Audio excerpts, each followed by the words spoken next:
తాకట్టులో ఉన్న బంగారాన్ని విడిపించి ఆ రోజు ఆన్లైన్ రేటుకే మేము కొంటాం. Sharma gold company. కన్యా రాశి వారికి ఈ యొక్క సంవత్సరము ఏ విధంగా ఉండబోతుంది అనగా 2025 సంవత్సరంలో జనవరి 1 నుంచి డిసెంబర్ 31వ తారీఖు వరకు ఏ విధంగా ఉండబోతుందని తెలుసుకునేందుకు గ్రహగతులు తెలుసుకుందాం. 15 మే వరకు కేతు కన్యలో, రాహువు మీనంలో, 16 మే నుంచి కేతు సింహంలో, రాహువు ఈ యొక్క కుంభరాశిలో సంచార ప్రభావం. కుంభరాశిలో 16 ఏప్రిల్ నుంచి మీనరాశిలోకి సంచార ప్రభావం జరుగుతుంది. ఇక గురుగ్రహము మే 9 వరకు వృషభంలో, మే 9 నుంచి సెప్టెంబర్ 28 వరకు మిథునంలో, మళ్ళీ 28వ తారీఖు నుంచి నవంబర్ వరకు కర్కాటకంలో, ఇక నవంబర్ 12 నుంచి డిసెంబర్ 28 వరకు మళ్ళీ కర్కాటకంలోనే వక్రీకరించి స్థితి పొంది ఉండడం. మిగతా గ్రహాల యొక్క సంచారము వాటి యొక్క గమనాన్ని బట్టి ఉంటుంది. ఇక గమనించుకున్నట్లయితే ఏ విధంగా ఉండబోతుంది ఈ యొక్క కన్యా రాశి వారికి, ప్రథమార్థము చాలా అద్భుతంగా ఉంటుంది, అందులో ఏమాత్రం సందేహము లేదు. ఈ సంబంధించినటువంటి ఈ కన్యా రాశిలో జన్మించినటువంటి వారికి గురువు ప్రధానంగా నవమ స్థానంలో సంచారం మరియు దశమ స్థానంలో సంచార ప్రభావము వెరసి యోగదాయకమైనటువంటి జీవితం సెప్టెంబర్ 28వ తారీఖు వరకు తిరుగులేని జాతకం గురుగ్రహ ప్రభావం వల్ల కన్యా రాశి వారు పొందబోతున్నారు. ఇక చూసుకున్నట్లయితే సెప్టెంబర్ 28 అంటే అక్టోబర్, నవంబర్, డిసెంబర్, ఇంకా ఆఖరి 3 నెలలు కొద్దిగా గురుగ్రహం అనుకూలంగా లేని కారణం చేత ఇబ్బందికర పరిస్థితులు అనేటువంటివి ఉంటాయి. ఇక ముఖ్యంగా గమనించుకున్నట్లయితే రాశిలోనే కేతు సంచారం 15 మే వరకు ఉంటుంది. కేతు, రాహు సప్తమంలో. వీటి వల్ల కొన్ని ఇబ్బందికర పరిస్థితులు ఎలా ఉంటాయి, దంపతుల మధ్య కొంత విభేదములు కానీ పొరపచ్చాలు రావడం కానీ ఉంటాయి. అంత మాత్రాన ఏమీ ఇబ్బంది కాదండి. చిన్నపాటి మాట పెరగడం అనేటువంటిది, పట్టింపుతనం అనేటువంటిది 15 మే వరకు ఉంటుంది. ఇక కేతువు సింహరాశిలోకి, రాహువు కుంభరాశిలోకి ఎప్పుడైతే ప్రవేశం చేస్తారో అప్పుడు ఈ యొక్క రాశిలో జన్మించినటువంటి కన్యా రాశిలో జన్మించినటువంటి వారికి ప్రధానంగా అప్పటి వరకు లేనటువంటి ఆరోగ్య సమస్యలు మెల్లమెల్లగా బయటపడతాయి. తద్వారా కొన్ని ఇబ్బందికర పరిస్థితులు అనేటువంటివి ఎదుర్కోవాల్సి వస్తుంది. ఇక శని భగవానుడు 16 ఏప్రిల్ వరకు కూడాను అద్భుతమైనటువంటి రాజయోగాన్ని కలగచేస్తూ 16 ఏప్రిల్ నుంచి మీనరాశిలోకి సంచార ప్రభావం చేత కొంత భాగస్వాముల మధ్య ఉన్నటువంటి ఇబ్బందికర పరిస్థితులు ఇవి ఎల్లకాలము ఉండవండి. మళ్ళీ శని భగవానుల వారు మళ్ళీ కుంభరాశిలోకి వక్రీకరించి స్థితి పొంది ఉండడం అనేటువంటివి జరుగుతున్నాయి. కాబట్టి వాటి వివరాలు మనం కూలంకషంగా మనం తెలియజేసుకుందాం. ముఖ్యంగా గమనించుకున్నట్లయితే ఈ యొక్క గురు అనుగ్రహ ప్రభావం అనేటువంటిది సంపూర్ణంగా ఉంటుంది ఈ యొక్క సంబంధించినటువంటి కన్యా రాశి వారికి.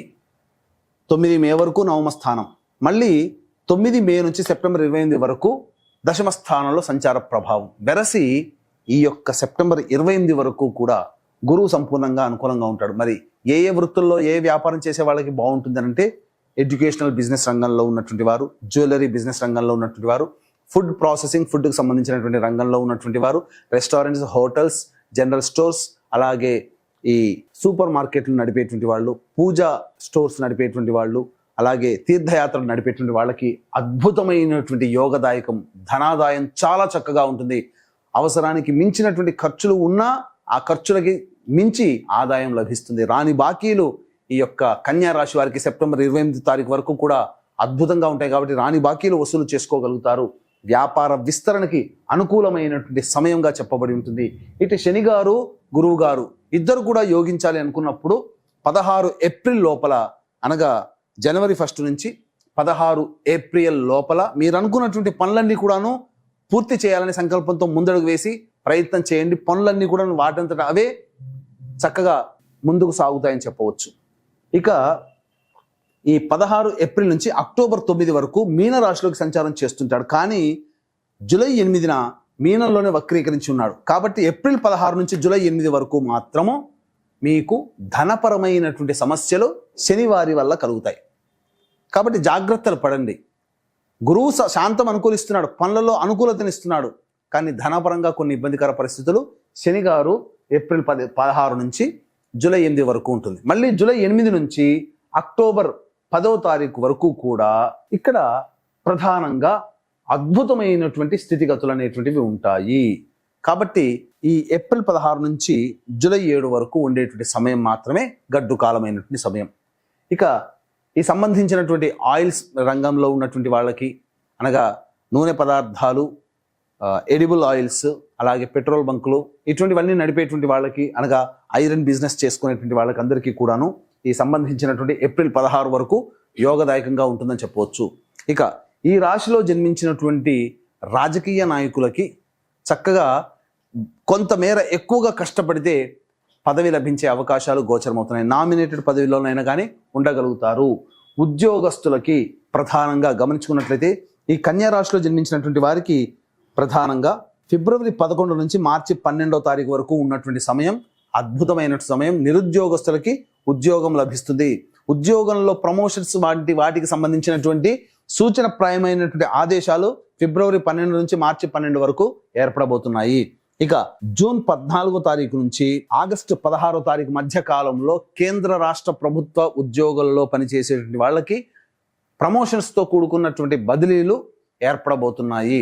అలాగే కోరుకున్నటువంటి చోటికి బదిలీలు ఈ జూన్ 14వ తారీఖు నుంచి ఆగస్టు 15వ తారీఖు మధ్య కాలంలో ఏర్పడబోతున్నాయి.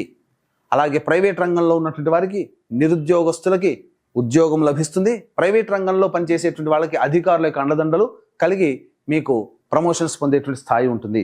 ఇక ఏదైనా కానీ నవంబర్ 16వ తారీఖు నుంచి డిసెంబర్ 15వ తారీఖు మధ్య కాలంలో ఉద్యోగంలో మార్పుని కోరుకుంటారు. కాబట్టి ఉద్యోగ మార్పుకి ఇది సరైనటువంటి సమయంగా చెప్పవచ్చు. ఇక గమనించుకున్నట్లయితే అక్టోబర్ 25వ తారీఖు నుంచి డిసెంబర్ 5వ తారీఖు మధ్య కాలంలో పరిచయస్తుల ప్రభావము, మీరు చేసేటువంటి పనులలో అందరూ యొక్క సహాయ సహకారాలు కలగడం, అద్భుతమైనటువంటి ప్రగతిని మీరు పొందుతారు. రాజకీయ రంగంలో ఉన్నటువంటి వారికి ఈ యొక్క సమయం అనగా నవంబర్ 15వ తారీఖు నుంచి డిసెంబర్ 15వ తారీఖు వరకు ఉన్నటువంటి సమయం అద్భుతమైనటువంటి సమయంగా చెప్పవచ్చు.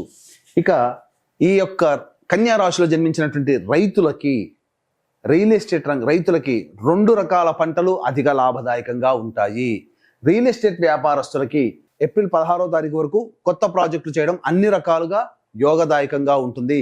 అయితే కొంత గడ్డు కాలం అనేటువంటిది ఏప్రిల్ 16 నుంచి జూలై 8వ తారీఖు వరకు రియల్ ఎస్టేట్ రంగంలో ఉన్నటువంటి వారు, ఎలక్ట్రానిక్స్ అండ్ ఎలక్ట్రికల్ రంగంలో ఉన్నటువంటి వాళ్ళకి, అలాగే లాయర్ వృత్తుల్లో ఉన్నటువంటి వాళ్ళకి ఇబ్బందికర పరిస్థితులు అనేటువంటివి ఉంటాయి. ఆ ఏప్రిల్ 16 నుంచి జూలై 8 మధ్య కాలంలో ఆస్తి సంబంధమైనటువంటి తగాదాలు ఏవైతే ఉంటాయో అవన్నీ కూడా ఏప్రిల్ 16 లోపల పరిష్కారం అయ్యే విధంగా ఆలోచన చేసుకోండి. లేకపోతే నవంబర్ 15 నుంచి డిసెంబర్ 15 మధ్య కాలంలో ఆస్తి సంబంధమైనటువంటి సివిల్ సంబంధించినటువంటి సమస్యలు, న్యాయవాద సమస్యలు పరిష్కరించుకుంటారు ఆ సమయంలో. లేకపోతే ఏప్రిల్ 16 లోపలనే పూర్తి చేసుకునే ప్రయత్నం చేయండి. ఏప్రిల్ 16 నుంచి జూలై 8వ తారీఖు వరకు ఉన్నటువంటి కాలం మాత్రం అనుకూలమైన కాలము కాదు. ఈ మధ్య కాలములో ఇబ్బందికర పరిస్థితులు అనేటువంటివి ఎదుర్కొంటారు. ఇక ముఖ్యంగా గమనించుకున్నట్లయితే ఈ యొక్క జనవరి 21 నుంచి ఏప్రిల్ 1వ తారీఖు ఉన్నటువంటి ఈ మధ్య కాలం కాస్త నెగిటివ్ ఇంపాక్ట్ ఉండేటువంటి కాలముగా చెప్పవచ్చు. ఈ కాలం వల్ల ఏమవుతుంది, అకారణమైనటువంటి విరోధాలు పెరుగుతాయి. ఎందుకు పెరుగుతాయి? ఏప్రిల్ 16 వరకు చక్కగా జాతకం బాగుందన్నాను. మరి ఏంటంటే జనవరి 21 నుంచి ఏప్రిల్ 1 వరకు అనుకూలంగా లేదు అని అంటున్నారు, విరోధాలు పెరుగుతాయి అంటున్నారు. ఇది ఎలా సాధ్యం అని అంటారా? మనిషికి ఎవరికైనా కానీ విజయం అంటూ ఒకసారి రుచి చూసిన తర్వాత కొద్దిగా అహంకారం వస్తుంది, నేను గొప్ప అనే తత్వం వస్తుంది. ఇక్కడే మనిషి విజ్ఞతతో అలవాటు చేసుకోవాలి. ఇక్కడే అనగా ఈ ఏప్రిల్ 16 వరకు అనుకూలంగా ఉన్నటువంటి సమయ ప్రభావము చేత ఎవరైనా కానీ ఈ కన్యా రాశిలో జన్మించినటువంటి వారు పొగరుతనాన్ని గనక అలవాటు పెట్టుకుంటే అక్కడే ఈ కుజుడు నేనున్నాను నీ పొగరు తగ్గించడానికి అంటూ వస్తాడు. జనవరి 21 నుంచి ఏప్రిల్ 1 తారీఖు మధ్య కాలంలో లౌక్యంతో వ్యవహరించండి. ప్రజలతో కానీ, కింది స్థాయి ఉద్యోగస్తులతో కానీ, సాటి వాళ్లతో కానీ మీరు మితిమీరి మాట్లాడకూడదు, వాళ్ళని అవమానపరచకూడదు. తద్వారా ఈ కుజుడు మీకు ఇబ్బంది పెట్టేటువంటి సమయం జనవరి 21 నుంచి ఏప్రిల్ 1వ తారీఖు వరకు. ఇక గమనించుకున్నట్లయితే ఈ యొక్క సంబంధించినటువంటి కన్యా రాశిలో జన్మించినటువంటి కళారంగంలో పనిచేసేటువంటి వాళ్ళు, 24 ఫ్రేమ్స్లో పనిచేసేటువంటి వాళ్ళు, సినీ రంగంలో ఉన్నటువంటి వాళ్ళు, టీవీ రంగంలో ఉన్నటువంటి వాళ్ళు, ఎలక్ట్రానిక్ అండ్ ప్రింటింగ్ మీడియా రంగంలో ఉన్నటువంటి వారు, సోషల్ మీడియా రంగంలో ఉన్నటువంటి వారికి ఏప్రిల్ 16 వరకు అద్భుతమైనటువంటి యోగదాయకమైనటువంటి కాలము. కొత్త కొత్త ప్రాజెక్టులు, ధనాదాయం వచ్చేటువంటి ప్రాజెక్టులో, మీ పేరు ప్రఖ్యాతులు పెరిగేటువంటి వాటిలో మీకు సైన్ ఆఫ్ అవుతారు. కానీ ఏప్రిల్ 16 నుంచి జూలై 8వ తారీఖు మధ్య కాలం సరైన సమయం కాదు. కాబట్టి నూతన ప్రాజెక్టులకి సమయము తీసుకోండి. ఆ సమయంలో మీరు ఎటువంటి కొత్త ప్రాజెక్టులని యాక్సెప్ట్ చేయకండి. ఎందుకనంటే ఆ సమయం గడ్డు కాలము. అన్ని విధాలుగా గురువు అనుకూలంగా ఉన్న శనివారం అనుకూలంగా ఉండాలి కదా, ఇబ్బందికర పరిస్థితులు అనేవి ఉంటాయి. కాబట్టి జాగ్రత్తలు పాటించండి. ఈ కన్యా రాశిలో జన్మించినటువంటి విద్యార్థులకి ఉత్తమమైనటువంటి భవిష్యత్తు ఉంటుంది. అనగా కోరుకున్న చోట యూనివర్సిటీలో ప్రవేశం కలుగుతుంది. విదేశీ విద్య, విదేశీయానానికి సంబంధించిన ప్రయత్నాలన్నీ కూడా కొలిక్కి వస్తాయి. అలాగే స్పెక్యులేషన్స్ రంగంలో ఉన్నటువంటి వారనగా ఇన్వెస్ట్మెంట్ చేసేటువంటి వ్యవస్థలో ఉన్నటువంటి వాళ్ళకి ధనాదాయం చక్కగా ఉంటుంది. కాబట్టి ఇక్కడ విద్యార్థులకి ఉన్నత శ్రేణి ప్రమాణాలతో కూడుకున్నటువంటి విద్యా సంస్థల్లో ప్రవేశం లభిస్తుంది. పోటీ పరీక్షల్లో తప్పకుండా విజయాన్ని పొందుతారు. ఈ కన్యా రాశి వారు ప్రధానంగా వివాహాది శుభకార్యాలు జరుగుతాయి, సంతానవంతులవుతారు, అన్ని రకాలుగా యోగదాయకంగా ఉంటుంది, దైవం అనుకూలం సంపూర్ణంగా ఉంది అని చెప్పవచ్చు.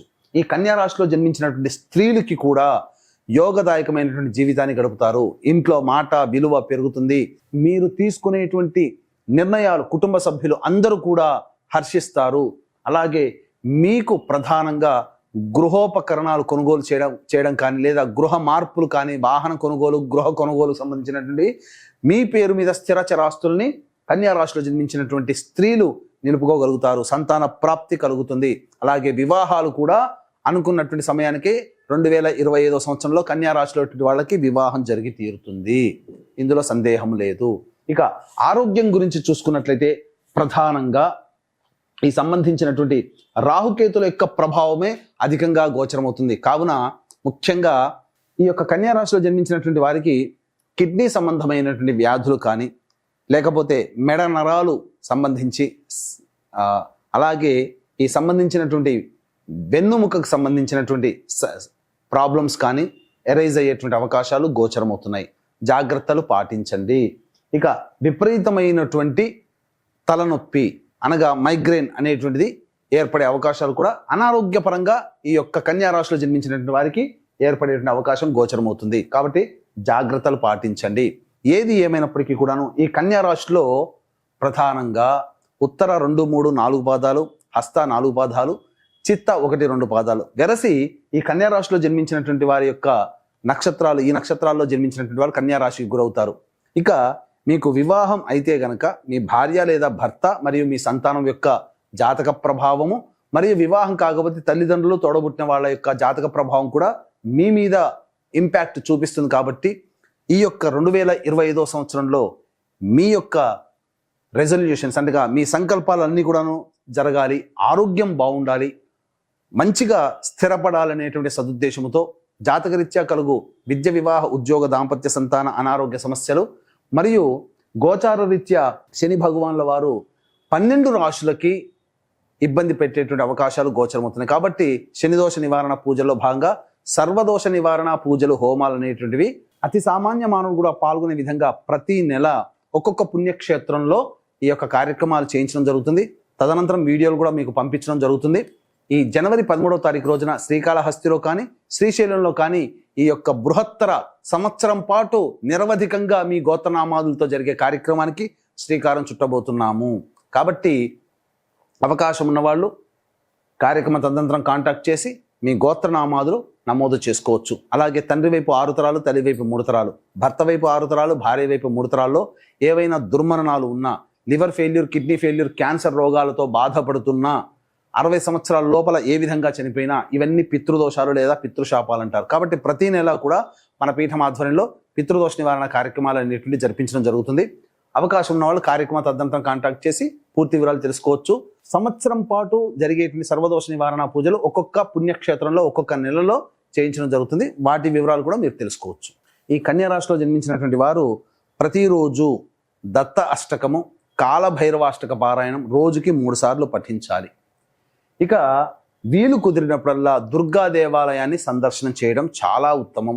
సంబంధించినటువంటి పరిహారాలు పాటించిన మీ యొక్క జీవితంలో గడ్డుకాలమైనటువంటి పరిస్థితులు ఎదుర్కొంటున్నారు అంటే అది మీ యొక్క జన్మజాతకంలో ఉన్నటువంటి నడిచేటువంటి గ్రహ దశాంతర దశల ప్రభావం. కావున దగ్గరలోని మంచి ఉపాసనాపరులైనటువంటి జ్యోతిష్యుల్ని సంప్రదించి వారి సలహాలు, సూచనలు స్వీకరిస్తే మరింత జీవితం బాగుంటుందని ఆశిస్తూ సర్వం శ్రీ ఉమామహేశ్వర పరబ్రహ్మార్పణమస్తు.